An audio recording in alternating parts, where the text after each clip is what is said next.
Republicans do not want an open process where Americans can see their tactics.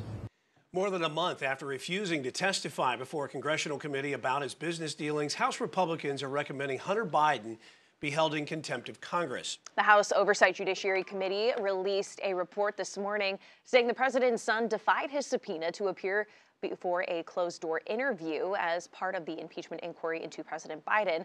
Hunter's legal team said their client was only willing to answer questions publicly.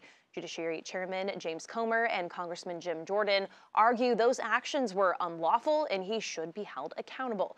Now, it doesn't mean that he will be held in contempt, but in a Republican-controlled Congress, anything really is possible. Let's go ahead and bring in Queen City News Chief Legal Analyst Khalif Rhodes here. Khalif, you read the report. What really stood out to you the most? It's 19 pages, and most of it is directed at his father, so the deeds of your son could sometimes reflect back at you. And obviously, this committee is looking at creating an impeachment inquiry into the former president. And so Hunter Biden's rejection or refusal to appear that day at the hearing, or his deposition, I should say, was something that they took offense to. And so they mentioned even back then, this is December 13th, so right before Christmas, a number of folks may have forgotten that this occurred, but him having a press conference outside when he's supposed to be inside talking to them, I don't think you could forget that. And so Jim Jordan was sure to come with this request. And so this is not something that I found surprising, but they said that they needed to talk to him, and it was important that they could hear from him. The issue that Hunter Biden took and his attorneys took was that if you need to hear from me, why are you not wanting to hear from me in open session? Why does it need to be happening behind closed door? I have no problem speaking to you, but I need it to happen in open court, like you would see anything else occur.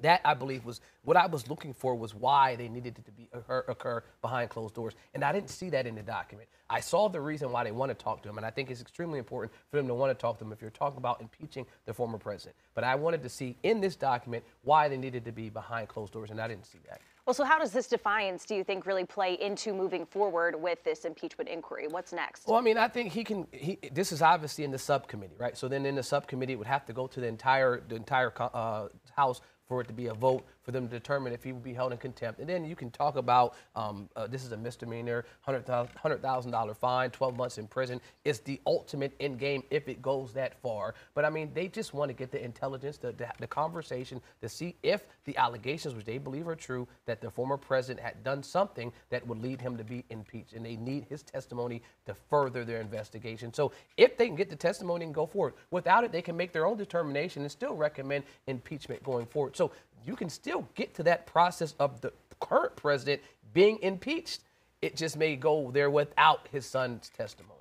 All right. Only time will tell with that. Khalif, thank you.